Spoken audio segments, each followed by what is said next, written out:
شرع کیا ونا جواب شرع کہیں ونا کیا ونا شرع کہیں کہ اس لیے کہ یہ شرعی ٹر بھی نہیں ہے، یہ چپکری کن شریعت مز، یہ لفظ تھان ہے ہی نہیں کہیں، اور ہے کہاں یہ صرف کوشر ڈائناسٹی میں، بس کشیر من صرف کوشر ڈائناسٹی، کشیر من جم غیر کوشر چھ یعنی گجر برادری، پنجابی برادری، پہاڑی برادری، بکروال برادری، درد برادری، گریس والے، پنچ والے، ڈوڈا کشتواڑ والے، اوڑی والے، ماں ہے ہی نہیں ہے تھان، یہ صرف کشمیری ڈائناسٹی میں ہے، یہاں قاضی گونڈ سے لے کر کے کپواڑہ تک، بس بیچوئی نکن یہ لفظ تھان بمنے گولڈ، تھان کیا سچو یوت سشاسن گولڈ، تو چونکہ شریعت میں ہے ہی نہیں یہ لفظ، یہ صرف کشمیری ڈائناسٹی کا عرف ہے، اس لیے شریعت نے اس کے بارے میں کوئی فیصلہ نہیں کیا ہے۔ شریعت یہ کہتی ہے تم فیصلہ کرو، سبن سے پان عشاء سائن طرف بطور گفٹ کہ سائن طرف بطور امانت، تمن تھیو تھکن ہم کرن پانے فیصلہ، یہ پانے فیصلہ کرن تھی گھر پتہ انتشار، اسی پہ اختلاف ہو جائے گا۔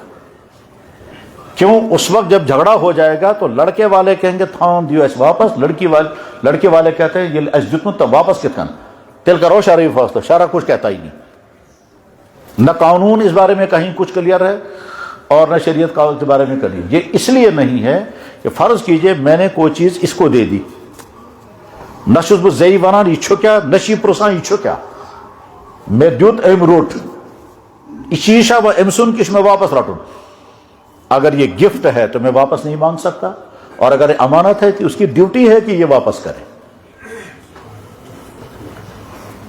جب ایک انسان کوئی چیز دوسرے کو دیتا ہے یا وہ ہدیہ ہے تو واپس نہیں ڈھونڈنا، پھر یا یہ صدقہ ہے تو واپس نہیں ڈھونڈنا، اور وہ غریب ہوگا تو صدقہ لگے گا، یا یہ امانت ہے تو آپ استعمال بھی نہیں کر سکتے اور واپس بھی کرنا پڑے گا اگر امانت ہے۔ شرعی اصول چاہیے اگر کہاں چیز بطور گفٹ، بطور ہدیہ، بطور ہبہ دیا گیا، وہ آدمی مالک بن گیا، واپس نہیں مانگ سکتے۔ اللہ کے نبی علیہ السلام نے فرمایا کہ جس نے ہبہ کی ہوئی چیز، گفٹ دی ہوئی چیز واپس مانگی، وہ ایسا ہی ہے جیسے کتے نے قے کر دی اور پھر واپس چاٹنے لگا۔ لہذا اگر یہ گفٹ ہے تو واپس مانگ ہی نہیں سکتے آپ، اور اگر یہ صدقہ ہے پھر یہ غریب ہوگا، اور غریب ہونے کے بعد پھر میں نے صدقہ دیا مجھے ثواب ملے گا، میں واپس نہیں مانگ سکتا۔ یا یہ امانت ہے، امانت کا مطلب یہ چیز آپ رکھیں گے، آپ استعمال بھی نہیں کر سکتے، امانت کی چیز استعمال نہیں کر سکتے۔ امانت اصول چاہیے اس تھو گاڑ یہندس آنگنس مز، یہ شو گاڑ یہ امانت دپان بالکل تھو کیا ہرچن، اس کے بعد اگر یہ استعمال کرنا چاہے نہیں کر سکتے استعمال، کیونکہ امانت کی چیز کا استعمال کرنا چلنا جائز نہیں ہے۔ اور اگر آپ چاہتے ہیں اس کو استعمال بھی کریں تو پھر اس کو یہ امانت نہیں رہے گا، پھر یہ عاریت بن جائے گا۔ ہم یہ چیز آپ کے آنگن میں رکھیں گے، ہم چھ ونان ٹھیک ہے سچو اگر کوئی مجبوری پہ اس ہیکو نا گاڑ کڑ تو ونا اجازت چھو، اب یہ امانت نہیں رہی، اب یہ عاریت بن گئی۔ امانت کی چیز استعمال نہیں کر سکتے، عاریت کی چیز استعمال بھی کرنا ہے، حفاظت بھی کرنی ہے، واپس بھی کرنی ہے۔ اب جب شوہر کی طرف سے، لڑکے والوں کی طرف سے کوئی چیز دی گئی بطور تھان، یا تو ونیو یہ گفٹ تیل چھن واپس آن، یا تو ونیو یہ امانت تیل چھن امس استعمال تہ نہ کرو، یا تو ونیو یہ عاریت تیل ہیکو وہ استعمال کرے مگر پوتس واپس کرو۔ نکاح کی مجلس میں جب ہم کلیئر نہیں کریں گے تو اس کے بعد آگے چل کے جب جھگڑا ہو جائے گا اور وہ کہیں گے تھان ہمارا حق ہے، یہ کہیں گے ہمارا حق ہے، فیصلہ کرنے والا صحیح فیصلہ کر ہی نہیں سکتا، کیونکہ اس کے لیے ضابطہ ہے ہی نہیں، شریعت مانتی نہیں اس ضابطے کو۔ آپ بطور یہاں ہمارے میں نے کتنے ہی مسئلے دیکھے ایسے جن میں اتنا خطرناک جھگڑا بعد میں ہوتا ہے اور فیصلہ نہیں ہو پاتا، لٹکے رہتے ہیں۔ ابھی کچھ دنوں پہلے ہمارے ہاں مسئلہ آیا، وہ کہتے تھے جناب مہر اس میں کہتا 15 لاکھ روپے، زیورات اس میں بطور تھان، زیورات اس میں بطور تھان خبر کوتا بتاؤ، کچھ بتایا انہوں نے۔ اب اس پر طلاق ہونے والی ہے، اس میں تو یہ تھان چاہ لڑکے والے ہونا کہ لڑکی والے، مہر تو لڑکی کا حق ہے، تھان کون چھو؟ نکاح کے مجلس میں آپ نے کیا کہا کہ ہم نے کہا تھان، مالی معاملات کو صحیح رکھنا ضروری ہے. اس مالی معاملہ کو صحیح رکھنے کا ایک معنی یہی ہے کہ جب آپ نکاح کی مجلس میں بطور تھان کوئی چیز دیں، مہربانی کر کے تھان کو کراس لگاؤ. اب آپ جو کچھ دے رہے ہیں یا تو کہو یہ ہماری طرف سے ہدیہ ہے تو واپس مت ڈھونڈنا، اور یا اگر واپس لینا ہے آگے چل کر کے تو پھر نکاح کی مجلس میں کہیں یہ ہماری طرف سے بطور عاریت کے ہے، استعمال لڑکی کرتی رہے گی جب تک لڑکی کو، اور جب لڑکے کو مجبوری ہوگی یہ واپس ڈھونڈے گا، اس کو واپس کرنا ہوگا. ممکن چھ لڑکی ویل بنتے کہ تیل رٹیوئنگ واپس اس کے اضرار تو چیز ان کو حق ہے یہ کہنے کا کہ مہر ہمارا حق ہے، ہم نے مہر لے لیا، باقی یہ چیزیں اگر آپ کو واپس لینی ہے تو لائے کیوں پھر. لڑکا ہے لڑکی والے ہے کہ بنت اس اون یہ چیز بغیر استعمال یہ سجائے اپنے آپ کو. ہمارا شوق ہے ہمارے گھر میں آنے والی دلہن خوب سج کر کے آئے، ہم نے زیورات لائے ہیں کو سجانے کے لیے، مگر یہ امانت ہے. اور اگر کلیئر ہو گیا یہی ہماری طرف سے امانت بطور استعمال کرے شوق سے، اور جب تک وہ استعمال کر سکتی ہے، جب شوہر کو مجبوری پڑے گی واپس، انہوں نے کہا ہاں ٹھیک ہے، جب تک وہ موقع استعمال، جب آپ واپس ڈھونڈنے کے واپس، تو پھر اسی طرح سے چلنا ہے. یعنی شریعت یہ چاہ رہی ہے معاملہ بالکل صاف رکھو. جب ڈاؤٹ رکھے جائیں گے تو پھر اس کے بعد آگے جھگڑا ہوگا، اور آگے اختلاف جب ہو جائے گا تو لڑکے والے کہتے ہیں جناب یا اگر یہ متنویز ان مجھ آج کس انسان نہیں واپس ہم چمارا مہارا ساتھ پہ لازم سوشائز دیت مت یہ کیا دمو اس اچھا کیا دمو تو دل تنویز کیا اونمت تو نام ضروری تو جب ضروری ہے تو دیا ہے تو واپس کیوں ڈھونڈ رہے ہو آپ؟ اس میں پھر فیصلہ نہیں ہو پاتا ہے. اس لیے معاملات بالکل صاف رکھنے چاہیے. میں یہ سمجھانا چاہ رہا تھا. اور یہ جب الجھ جاتا ہے مسئلہ تو مفتی صحیح فیصلہ نہیں کر سکے گا. کیوں نہیں کر سکے گا؟ وہ کیسے ڈیسائیڈ کرے گا کہ جس وقت آپ نے دیا ہے یہ امانت تھا یا گفٹ تھا؟ جج فیصلہ نہیں کر سکتا. مجھے جج نے بلایا، غیر مسلم جج تھا، اس نے کہا جناب وہ جب اس نے مجھے بلایا کورٹ میں تو میں پہلے سوچا مجھے کیوں کورٹ میں بلا رہے ہیں. خیر چلا گیا میں. اس نے بیچارہ چونکہ غیر مسلم تو اس نے پہلے ہاتھ جوڑے، جناب معافی دینا، ہم مجبور ہو گئے آپ کو بلانے کے لیے، میں نہیں آ سکتا وہاں. میں نے کہا کوئی بات نہیں، کیا حکم ہے؟ طبعا جناب یہاں یہ کچھ کیس ہیں، یہ تھانوں کے کوئی جھگڑے ہیں، یہ وکیل کہتا ہے ان کو دے دو، یہ وکیل کہتا ہے ان کو دے دو. تو میں نے سوچا مجھے دکھاؤ پہلے یہ تھان ہے کیسا. وہ لائے وہاں سے گولڈ. میں سوچتا تھا یہ تھان کوئی کپڑے کا تھان ہوگا، یہ تو گولڈ نکلا. میں نے کہا اب کیا ہے؟ کہنے لگا یہ بتاؤ آپ کے دھرم میں یہ ہے کس کا؟ کوئی جج بھی سمجھ نہیں پا رہا کیونکہ اس میں قانون ہی نہیں ہے کوئی. تو مالی معاملات کو اپنا صحیح رکھنا ضروری ہے. بس یہی میں سمجھانا چاہ رہا تھا. بات ختم ہو گئی. مالی معاملات کی ایک چیز اور بھی، ہزاروں معاملات ہر چیزیں ہیں لیکن بس ایک چیز اور میں بتاؤں گا.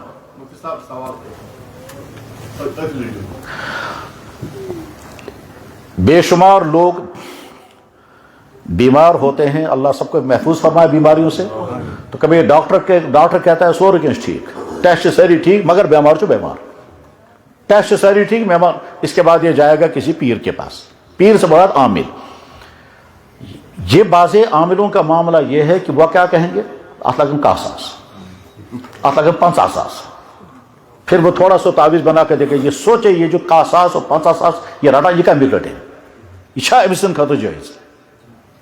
اور ریٹ بتاؤ نا، یہ ریٹ ہے کہ کون سی چیز کا کتنا ریٹ ہے، کتنا کون سے تعویذ دیکھنے کا ریٹ کتنا ہے، اور ریٹ کس نے فکس کیا ہے. اور اس میں بے شمار لوگ اپنے پیسے گنواتے ہیں اور بے شمار لوگ پیسے کھینچ رہے ہیں، اور ادھر سے اس کی شکل ہوتی ہے بظاہر دیندار کی. تو آدمی کو سوچنا ہے کہ میں جو پیسہ کھینچ رہا ہوں یہ پیسہ میرے لیے حلال بھی ہے یا ناجائز ہے. اور اس بیچارے کی مجبوری کا فائدہ، وہ ٹینشن میں ہے، وہ بیماری میں ہے، وہ انزائٹی میں ہے، یا جن کا اثر ہے یا جادو کا اثر ہے. جادو کا اثر ہے، سحر کا اثر ہے، نظر لگی ہے، پریشانی ہے، یا ڈپریشن ہے، یا انزائٹی ہے، یا ٹینشن ہے، یا کچھ اور ہے. بہرحال جو بھی ہے، آپ جب اس کو تھوڑے سے کچھ تعویذ دیتے ہیں، کچھ گنڈ ونڈ بنائے دینا اور کیا کیا کر اس بات کہتے ہیں آپ لگن عید صاحب، آپ لگن عید صاحب، آپ لگ کاٹ سو کہتا ہے اتن کروں. میرے بھائی جو کچھ آپ لے رہے ہیں یہ حلال ہے یا حرام ہے؟ شریعت کا قانون ہر ایک کے لیے ہے. وہ مفتی کے لیے بھی ہے، وہ امیر المومنین کے لیے بھی ہے، وہ مسجد کے پریزیڈنٹ صاحب کے لیے بھی ہے، وہ محتمم صاحب کے لیے بھی ہے، وہ قاضی صاحب کے لیے بھی ہے، وہ ہر ایک. حتیٰ کہ جناب رسول اکرم صلی اللہ علیہ وسلم کے ذات اقدس نے اپنے اوپر شریعت کا قانون لاگو کیا. کیا قانون لاگو کیا؟ زکوٰۃ ہمارے لیے حرام ہے، زکوٰۃ نہیں کھائیں گے، بھوکے رہیں گے. لیکن اللہ کے نبی نے زکوٰۃ نہیں کھائی. صحابی لے کر کے آگے حضرت آپ کے لیے صدقہ ہے، آپ نے فرمایا میں صدقہ نہیں کھاتا، صدقہ ہمارے لیے نہیں ہے. واپس لے گیا, واپس آنے کے بعد پھر لایا, کہنے لگا حضرت آپ کے لیے ہدیہ ہے, فرمایا لاؤ. قبول فرمایا. ایک بڑے عالم تھے, قاری تھے, وہ بچوں کو پڑھایا کرتے تھے, اور چونکہ بہت زیادہ متقی تھے تو اس لیے تنخواہ بھی نہیں لیتے تھے, تو کبھی فاقے ہوتے تھے. تو ایک دفعہ ایک طالب علم آیا, انہیں دیکھا قاری صاحب کا چہرہ بالکل خشک ہو گیا ہے, ایسا لگتا ہے کئی دنوں سے کچھ نہیں کھایا. انہوں نے کہا حضرت آپ نے کچھ کھایا؟ کہنے لگا کئی دن ہو گئے کچھ کھا نہیں سکے. یہ طالب اٹھ کے چلا گیا, اپنی والدہ سے کہا ہمارے استاد بھوکے ہیں کئی دن سے, کچھ کھانا دے دو. کھانا لے کر آ گیا. استاد نے کہا دیکھو جب تم یہاں سے نکلے تھے تو میرے دل میں خیال آ گیا کہ تم کھانا لانے کے لیے گئے, اور چونکہ میرے دل میں خیال آ گیا تم کھانا لینے کے لیے گئے, اس کو کہتے ہیں اسلام میں اشراف نفس, دل کا سوال, اس لیے میں نہیں کھا سکتا یہ کھانا. انہوں نے کہا حضرت آپ تو بھوکے ہیں؟ کہنے لگا ہاں بھوکا ہوں, مگر چونکہ میرے دل میں خیال پیدا ہو گیا تو تم میرے لیے کھانا لینے کے لیے جا رہے ہو, اور اس کو اشراف نفس کہتے ہیں, تو میں یہ کھانا نہیں کھاؤں گا, لے جاؤ واپس. تو سمجھتا وہ اٹھ کے چلا گیا فوراً, کہنے لگا ٹھیک ہے نہیں کھانا کھاتے میں جا رہا ہوں واپس. وہ چلا گیا, تھوڑی دیر میں پھر آ گیا, کہنے لگا حضرت آپ نے تو یقین ہو گیا نا, میں چلا گیا واپس, اب میں جو لے کر آیا ہوں اب کہاں اشراف نفس ہے؟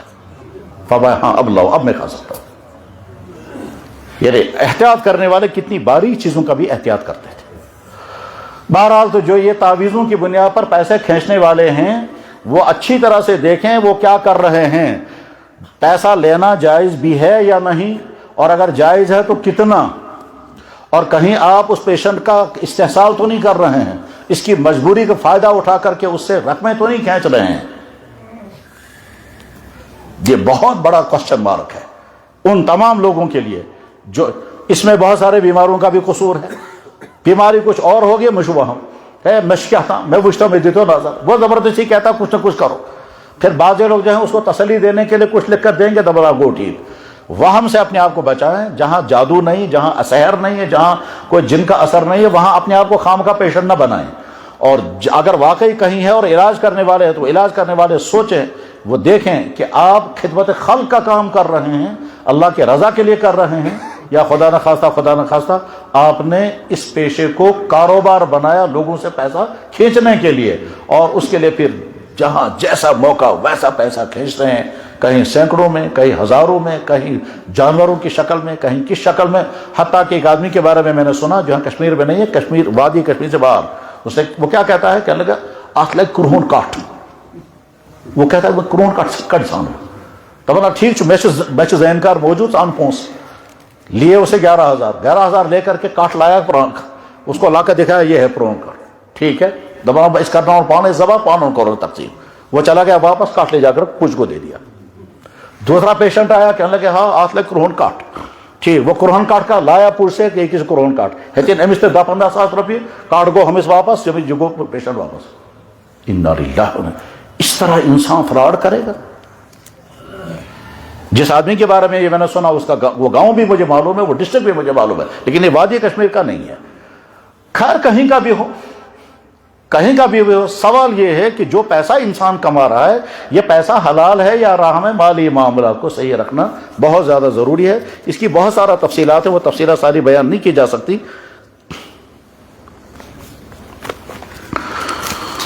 بزرگ اور دوستو, بس ایک موضوع پر میں تھوڑی سی گفتگو کروں گا. کسی بھائی نے بہت اچھا سوال کیا ہے, اپنی زندگی میں اپنی پراپرٹی تقسیم کر سکتے ہیں یا نہیں. بیٹیوں کا اہم ترین سوال ہے, اور ہماری حق تلفی بھی نہ ہو اور آپ کی اولادیں آپس میں ٹکراؤ کا شکار بھی نہ ہو. اس کے لیے ضابطے کیا ہیں انشاءاللہ الگ سے میں مستقل بیان کروں گا. میں نے متعدد مرتبہ اس پر بیانات کیے ہیں اور وہ کلپیں بھی موجود ہیں, لیکن بہرحال جس بھائی کا یہ سوال ہے وہ اگر الگ سے مجھ سے ملیں گے ابھی تو میں ان کو الگ سے تفصیل کے ساتھ سمجھاؤں گا. بس اس وقت میں دوسرے ایک موضوع پر بات کروں گا 10-15 منٹ. حضرات, ہم اللہ کے فضل سے, اللہ کی عنایت سے, اللہ کے احسان سے الحمدللہ مسلمان ہیں. ہم بہت بڑے نادان ہوں گے اگر ہمیں کبھی احساس نہ ہوا کہ اللہ نے ہم کو مسلمان کے گھر میں پیدا کیا, ورنہ نہ جانے ہم کہاں ہوتے. اور اسلام تک پہنچنے کے لیے جتنی مصیبتیں جھیلنی پڑتی ہیں وہ مصیبتیں ہم نے نہیں جھیلی کیونکہ ہم مسلمان کے گھر میں پیدا ہوئے. اور آج بھی جو لوگ اسلام قبول کرتے ہیں کیسی عجیب عجیب مصیبتیں آتی ہیں, اور یہ سنی ہوئی باتیں نہیں, دیکھی ہوئی باتیں بھی ہیں کہ جتنے ریورڈ مسلم ہیں ایک طرف سے ان کا ایمان عام طور پر ہم سے بہت زیادہ مضبوط ہوتا ہے. آج بھی ایک ایسے بھائی نے مجھ سے بات کی صبح کہ جو کچھ سال پہلے مسلمان ہوئے ہیں باہر کہیں, اور وہ باہر کے ملک سے اس نے فون کیا, اپنے مسائل بیان کیے. تو میں بار بار سوچتا رہا, میں نے کہا یا اللہ, ان نو مسلموں کی مشکلات کتنی ہیں اور ان کا ایمان کتنا پختہ ہے. وہ کیسے جمے ہوئے اپنے ایمان پر, اور ساتھ میں اپنی مصیبتیں بتاتے ہیں, اپنی مشکلات بتاتے ہیں. اللہ نے ان تمام مشکلات مصیبتوں سے ہم کو بچایا, ایمان کی دولت عطا فرمائی. ہم اللہ کے بندے ہیں اور اللہ کے نبی کی امتی ہیں. ہمارے لیے قانون اللہ کا قانون ہے اور قانون نبی علیہ السلام کا قانون ہے. اللہ نے اپنے بندوں پر, اللہ کے نبی نے اپنی امتیوں پر کچھ چیزیں فرض کی ہیں, کچھ چیزیں حرام کی ہیں. صحیح ایمان والا وہ ہے جو اللہ کی فرض کی ہوئی چیزوں پر عمل کرے, اور عمل کرتے کرتے کہیں کوتاہی ہو جائے تو اللہ سے معافی مانگے. اور صحیح اور کامل مسلمان وہ ہے جو اللہ اور اللہ کے نبی کے حرام کی ہوئی چیزوں سے اپنے آپ کو بچائے. یہ حرام ہونے والی چیزیں بہت ہیں.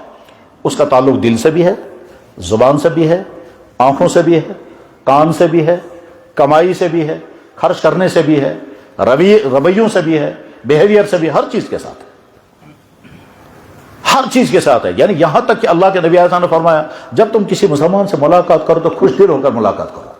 ان اللہ یحب ان تلقى اخاک بوجه طلیق. اللہ چاہتے یہ ہیں کہ جب تم کسی مسلمان سے ملاقات کرو تو خوش دل ہو کر ملاقات کرو, بت سکرا اتنا خوشی کے ساتھ ملاقات کرو. اس کا بھی حکم اللہ کے نبی نے دیا.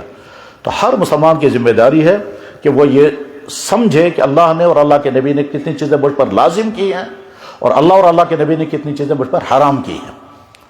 جو چیزیں حرام ہیں ان میں سے کچھ چیزیں وہ ہیں جن کا تعلق آنکھ سے ہے. یہ آنکھ سے, یہ آج کے مردوں کا مشکل ترین امتحان ہے, اور یہ ہر مرد کا ہے. ایسا نہیں ہے کہ جو ہمارا بچہ سکول میں ہے, کالج میں ہے, دفتر میں ہے, اسی کا امتحان ہے. یہ جناب مولانا صاحب کا بھی امتحان ہے, پیر صاحب کا بھی امتحان ہے, امام صاحب کا بھی امتحان ہے, مفتی صاحب کا بھی امتحان ہے, بزرگ صاحب کا بھی امتحان ہے, تھوڑ بزرگ اگر آج واریہ تھوڑ ولی اللہ, اس کا بھی امتحان ہے.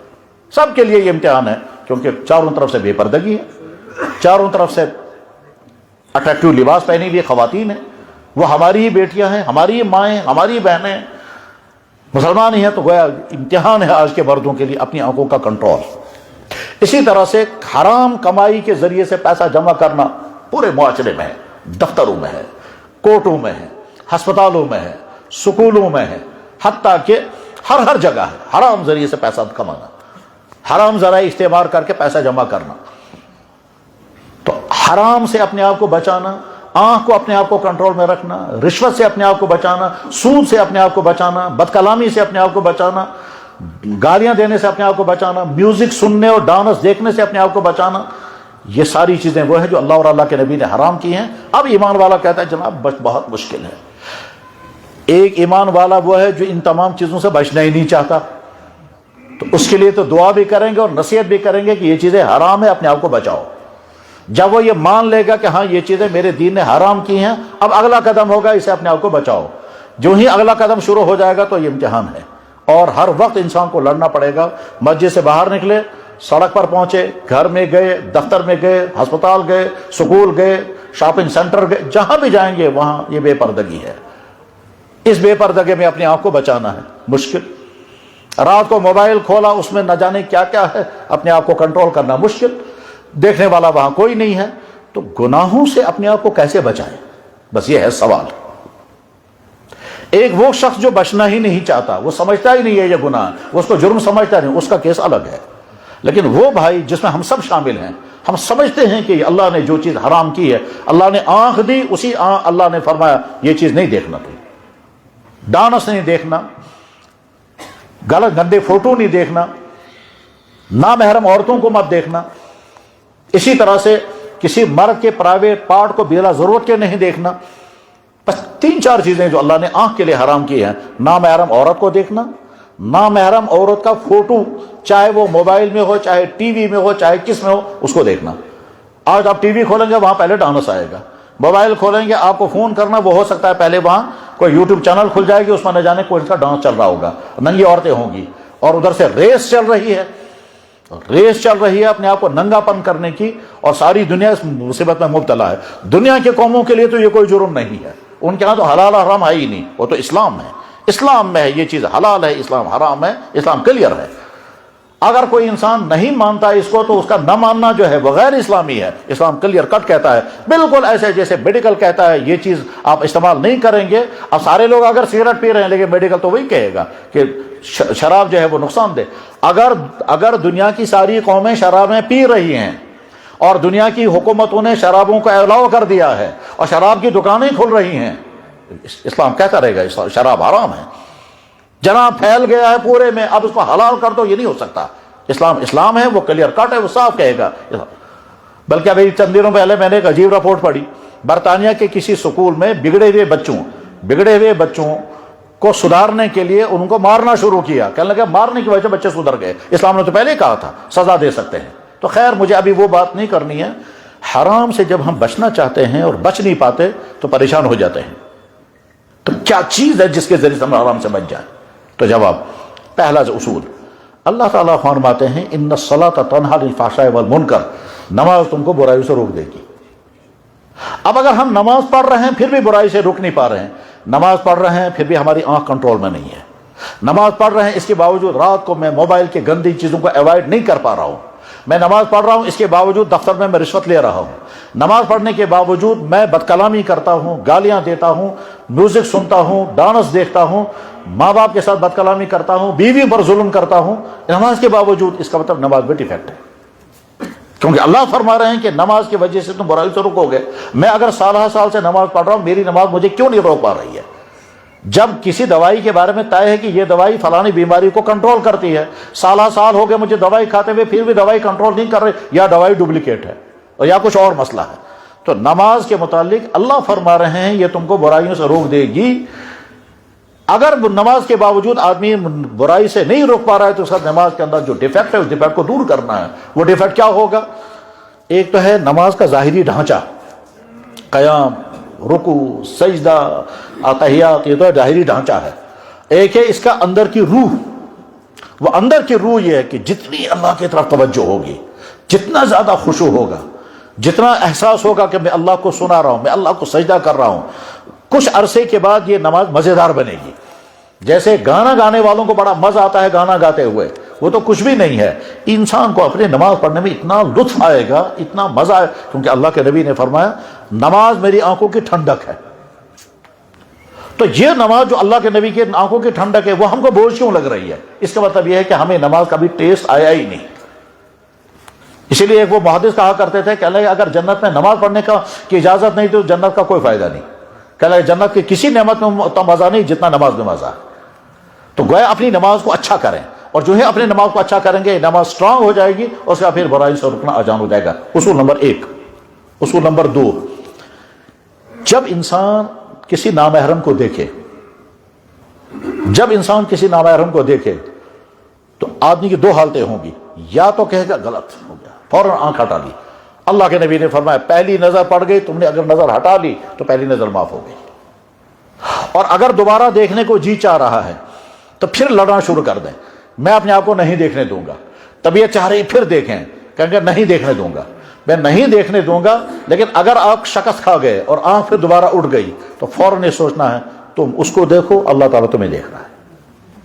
اللہ دیکھ رہا ہے، تم کیا دیکھ رہے ہو. یوں ہی احساس پیدا ہو جائے گا اور اندر ایمان ہے تو اس کے بعد جو ہی خیال آئے گا اللہ مجھے دیکھ رہا ہے، اور اللہ کو طاقت ہے میری آنکھوں کی لائٹ چھین سکتا ہے.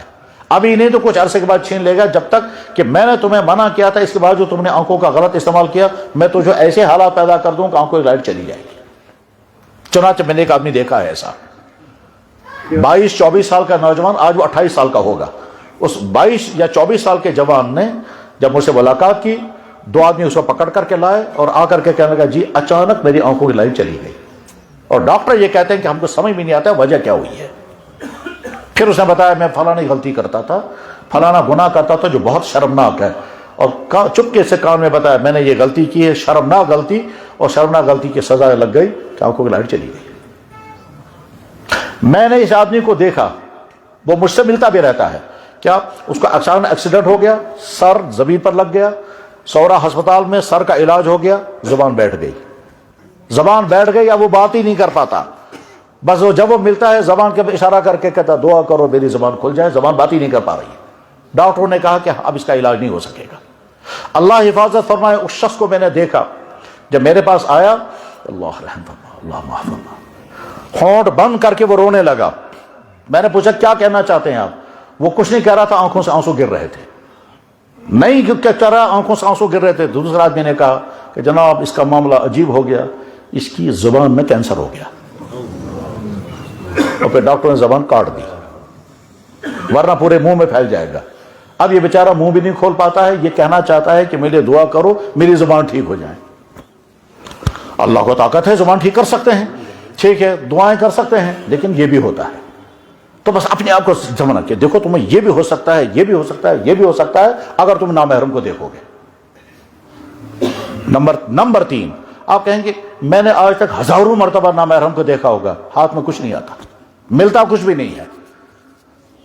اور کبھی اگر انسان اپنے آپ کو کہے گا میں تم کو سڑک پر کھڑا کروں گا، بلکہ اس جگہ کھڑا کروں گا جہاں زیادہ مستورات چل رہی ہوں گی، کسی تعلیمی ادارے کے سے جب خواتین باہر نکلیں گی، کسی وومن کالج سے جب لڑکیاں باہر نکلیں گے، چلو گیٹ پر کھڑے ہو جاؤ اور دیکھتے رہو 1 گھنٹے تک، سب کو دیکھ کر کے پھر مجھے حساب بتاؤ فائدہ کیا ہوا۔ اپنے آپ سے پوچھیں، اپنے آپ کو اپنے نفس کا غلام نہ بننے دیں، اپنے نفس کو اپنے کنٹرول میں کیا کریں، میں جسے حساب 21 گھنٹہ 1 گھنٹے تک میں نے تمہیں دکھایا، 1 گھنٹے تک دیکھنے کے بعد اب مجھے بتاؤ ملا کیا تجھے؟ اندر سے جواب ہے کہ کچھ نہیں، بس اس کے بعد کہنا ہے جب کچھ نہیں ملتا ہے تو آج کے بعد میں دیکھنے دوں۔ اور آخری علاج اس کا یہ ہے کیا کہ ٹھیک ہے تم دیکھو، اگر قیامت کے دن اللہ نے فیصلہ کر دیا کہ میں سلائی گرم کر کے تمہاری آنکھوں میں لگاؤں گا تو برداشت کر سکو گے؟ اور وہ بھی وہاں کی آگ ہوگی، یہاں کی نہیں، یہاں کی آگ سے وہاں کی آگ کہیں زیادہ سٹرانگ ہے۔ کہیں زیادہ سٹرانگ ہونے کا مطلب کیا ہوتا ہے؟ پانی کو جب گرم کریں گے تو وہ ابلنے لگے گا، پانی ابلنے لگے گا۔ تیل کو جب گرم کریں گے تو وہ جلدی نہیں ابلے گا، تیل گرم ابلنے لگے گا جب اس سے 8 گنا زیادہ ہیٹ تیل کو ملے گی تب یہ تیل ابلنے لگے گا۔ اس کا مطلب یہ ہے کہ تیل کے اندر ہیٹ زیادہ آ گئی، اسی لیے گرم پانی یہاں گرے گا تو جلے گا مگر کم، اور اگر گرم تیل یہاں گرے گا تو کھال جلا دے گا، کیونکہ تیل جو ہے وہ 8 گنا زیادہ ہیٹ لیتا ہے تب وہ ابلتا ہے۔ بس یہاں سے سمجھ سکتے ہیں کہ آگ بھی، پانی بھی گرم ہے، تیل بھی گرم ہے، پانی کی گرمی سے کہیں زیادہ سٹرانگ تیل کی گرمی ہے۔ گرم پانی ہاتھ پر گر جائے گا، جلے گا، کم جلے گا، لیکن گرم تیل جو ابلتا ہوا اگر ہاتھ پر گرے گا تو دیکھ لے کیا ہوگا پھر۔ بس سیم اسی طرح سے یہ آگ گرم ہے، لیکن اس سے کہیں گنا زیادہ، شاید 11 گنا یا 70 گنا زیادہ سخت گرم ہے جہنم کی آگ۔ اس آگ میں سلائی گرم کر کے تمہاری آنکھوں میں لگائی جائے گی، برداشت کر سکو گے؟ بس اپنے آپ کو بتانا ہے۔ اور جب یہ چند علاج کرتے رہیں گے اور ادھر سے کہیں گے یا اللہ یہ تو میں نے مان لیا کہ آنکھوں کا گناہ خطرناک ہے، میں چاہتا ہوں اپنے آپ کو بچاؤں، بچانے کی کوشش بھی کرتا ہوں لیکن نہیں بچ پا رہا ہوں، آپ مجھے مدد کر دیں۔ اور جب بندہ اس سٹیج پر آئے گا تو پھر ہوتا کیا ہے؟ پھر اللہ تعالیٰ شانوں کا معاملہ سیم وہی ہوتا ہے جو ماں باپ کا معاملہ ہوتا ہے۔ بچہ جب پیدا ہوتا ہے کچھ مہینے کے بعد وہ پہچاننے لگے گا، پھر کچھ مہینے کے بعد وہ بیٹھے گا، پھر کچھ مہینے کے بعد وہ خوفش کرے گا، وہ چلے گا، خوفش جسے کہتے ہیں۔ کچھ مہینے کے بعد پھر وہ اٹھے گا پھر گرے گا، اٹھے گا پھر گرے گا، پھر کچھ دنوں کے بعد وہ 1-2 قدم آگے چلے گا۔ جب وہ 1-2 قدم آگے چلنے لگتا ہے تو کبھی ماں باپ کیا کرتے ہیں، بچہ دور سے گوبراول سے آ جاؤ، اب وہ بچہ آہستہ آہستہ چلنے لگتا ہے، جو ہی گرنے لگتا ہے تو ماں باپ اسے فوراً اٹھا لیتے ہیں۔ بس سیم اسی طرح سے اللہ تعالیٰ فرماتے ہیں میرے بندے کر کنٹرول، کہتا ہے کر رہا ہوں کنٹرول کرتے کرتے جو ہی اللہ تعالیٰ دیکھتے ہیں کنٹرول کرتے کرتے یہ بدنا گرنے والا، اللہ تعالیٰ فوراً اٹھا لیتے ہیں کہ یہاں سے آگے میں تجھے بچاؤں گا، تو نے جتنا تو کر سکتا تھا اتنا تو نہیں کیا، آگے میں کروں گا۔ بچہ جتنے چند قدم چل سکتا تھا چلا، اس کے بعد شفیق باپ اسے فوراً اٹھا لیتا ہے، اس کو داغ لگوں یہ گوشت ویسٹ پہ یہ گرنا نہیں چاہیے۔ سیم اسی طرح سے اللہ تعالیٰ شام کو پھر بندے کو اٹھا لیتے ہیں، اور یہ محنت کرتے کرتے ایک مرحلہ وہ آتا ہے کہ عورت کی طرف دیکھنا انسان سمجھتا ہے یہ میرا نقصان ہوگا، مجھے انفیکشن ہوگا، میری نمازیں برباد ہو جائیں گی، مجھے نقصان ہوگا، میں کیوں دیکھوں گا اس کی طرف، چنانچہ نفرت ہو جاتی ہے۔ پھر ایسے ہی ویسے جیسے بالکل پاکخانے کو ہم دیکھنا پسند نہیں کرتے، انسان سوچتا ہے گوبر لگنا نہیں چاہیے، اسی طرح سے انسان سوچتا ہے کیا کہ عورتوں کی طرف دیکھنے سے تو میرا نقصان ہوگا، میری روح گندی ہو جائے گی، میری عبادتوں کا نور ختم ہو جائے گا، نماز کا لطف مجھ سے چھن جائے گا، نقصان ہی نقصان مجھے ہوگا، میں کیوں دیکھوں گا۔ چنانچہ جب یہ کیفیت پیدا ہو جاتی ہے، خاتون سامنے آئے گی، آدمی سر نیچے رکھے گا. وَكُلِّ الْمُؤْمِنِينَ يَغُضُّوا مِنْ أَبْصَارِهِمْ، ایمان والوں سے کہیں اپنی ناکیں نیچے رکھو. عورت سامنے آگے فوراً آنکھیں نیچے رکھے گا. جو ڈاکٹر ہوتا ہے تو آنکھیں نیچے اس کی طرف نہیں دیکھے گا. ہاں جی بیٹا بتاؤ، دیکھے گا نہیں، اس کے بعد سنے گا. مفتی صحیح ہوگا، اس کے سامنے عورت آئی کہ مسئلہ لے کر کے وہ کان نیچے آنکھ نیچے رکھ کر کے مسئلہ سنے گا. اپنی آنکھوں کو بچائیں، اپنی آنکھوں کو بچا لے گا، اس کی طرف نہیں دیکھے گا، اور دیکھنے کے بعد پھر اس کا مسئلہ سنے. امتحان یہ ہم سب کے لیے ہے، اس سے بچنا گویا ناممکن ہے. کاش وہ ماحول ہوتا جس ماحول میں باہر کہیں عورت ہی نہیں، لیکن وہ ماحول نہیں ہے. اس ماحول کو تو دنیا والے کہتے ہیں یہ جو ہے یہ بیکورڈ بننا ہے. خیر تم فارورڈ بنو، تمہارا حال کیا ہو گیا دنیا میں. عورتوں کی عصمت دریاں جیسے آج کے زمانے میں ہوتی ہیں، وہ یورپ کی رپورٹیں پڑھنی چاہیے. اور بڑے بڑے ملکوں کے، چاہے وہ امریکہ ہو چاہے یورپ ہو، ان کی رپورٹیں پڑھیں. وہاں زنا بالجبر اور زنا بالرضا کتنے ہوتے ہیں، جتنا انسانی تاریخ میں کبھی نہیں ہوا ہے. کاش وہ دور ہوتا کہ عورتیں ہماری آنکھیں محفوظ رہتی، اور ہم یہ کہتے ہیں کہ اتنا زمانہ ہو گیا میں نے کسی نامحرم کو نہیں دیکھا. وہ نہیں ہو سکتا. آج کے اس ماحول میں ہمیں باہر بھی نکلنا ہے، دفتر بھی جانا ہے، کالج بھی جانا ہے، سکول بھی جانا ہے، ہسپتال بھی جانا ہے، کاؤنٹروں پر بھی جانا ہے، ایئرپورٹوں پر بھی جانا ہے، جہازوں میں بھی چلنا ہوگا تو وہاں ایئر ہوسٹس، تو ہر جگہ یہ امتحان ہے. بس اپنے آپ کو، اور جب کچھ عرصے تک انسان اس کا عادت پہ ہو جاتا ہے، اس کے بعد انسان بچتا ہے. کتابوں میں لکھا ہوا ہے کہ اگر کوئی انسان 12 سال تک مسلسل عبادت کرے، ایک گناہ نہ کرے، تو جو اس کی روحانی حالت بن جاتی ہے، جب باہر نکل کر ایک مرتبہ شوق کے ساتھ عورت کو دیکھتا ہے تو 12 سال کی عبادت کا نور ختم ہو جاتا ہے. اتنا بڑا نقصان ہے اس سے. اسی لیے کبھی آپ کا نماز میں مزہ آئے گا اور کبھی نماز پڑھنے کو جی نہیں چاہتا. اس بیچ میں کہیں غلطی ہوئی ہے، چاہے موبائل میں دیکھا ہوگا، چاہے کہاں دیکھا ہو، فوراً ہٹا دینا چاہیے، فوراً اپنی آنکھیں نیچے کر لینی چاہیے. میں نے ایک بڑے افسر، وہ اب ریٹائر ہیں، اس نے کہا میرے پاس فارم آتے ہیں اٹیسٹ کرنے کے لیے. اگر لیڈیز کا فارم ہوتا ہے تو میں اس کے منہ پر ہاتھ رکھتا ہوں، فوٹو پر ہاتھ رکھتا ہوں، پھر نیچے مہر لگا کر سائن کرتا ہوں. میں نے کہا کیوں؟ کہنے لگا میں اپنے آپ کو گناہ گار کیوں کروں گا. فارم کو اٹیسٹ کرتے ہوئے وہ منہ پر ہاتھ رکھتا، پھر سائن کرتے، پھر مہر لگاتا تھا. زندہ ہے ابھی، اور بڑے افسر گزرے ہیں، دیندار ہیں ماشاءاللہ، تبھی تو یہ حالت تھی. تو بچنے والے اس طرح سے اپنے آپ کو بچاتے ہیں. اللہ کا خوف، اللہ مجھے دیکھ رہا ہے، اگر میں یہ غلطی کروں گا تو یہ سزا لگ سکتی ہے. اور اگر اللہ تعالیٰ یہ فرمائے میرے بندے میں نے تجھے اندھا نہیں بنایا، تم اندھوں کو دیکھتے. ابھی چند دنوں پہلے ہم ایک ادارے میں گئے تھے، وہاں وہ اب نارمل بچوں کے لیے مدرسہ قائم کیا گیا. نابینا، گونگے، بہرے، ان کے لیے ادارہ قائم کیا گیا یہاں اونتی پورہ کے علاقے میں. ہم وہاں گئے، نابینا بچے قرآن پڑھ رہے تھے، اور وہ بریل سسٹم سے قرآن پڑھ رہے تھے. سارے حیران ہو گئے اس بچے کو دیکھ کر کہ کتنا عمدہ وہ قرآن، آنکھوں سے نابینا. تو اللہ تعالیٰ ہم سے فرمان کہ میں نے تجھے نابینا نہیں بنا، میں نے تجھے آنکھ دی تھی، اور آنکھ دینے کے بعد میں نے کہا تھا کہ یہ آنکھ اس طرح استعمال کرنا، تو نے اس کی خلاف ورزی کی. میں نے پھر بھی تیری آنکھیں نہیں چھینی، میں تجھے اندھا بنا سکتا تھا، میں نے رحم کیا. ٹھیک ہے، کبھی ایک مرتبہ تو مجھ سے معافی مانگتا کہ اللہ میں اپنی آنکھ کا غلط استعمال کر رہا ہوں، معافی بھی تو نے کبھی نہیں مانی. تو ہمارے پاس جواب کچھ نہیں ہوگا. اللہ تعالیٰ شان و ہماری حفاظت فرمائے اور اچھا اور سچا ایمان والا بننا نصیب فرمائے. وآخر دعوانا ان الحمدللہ رب العالمین برحمتک یا ارحم الراحمین. تھوڑی سی دعا کریں گے تو اس کے بعد کرو.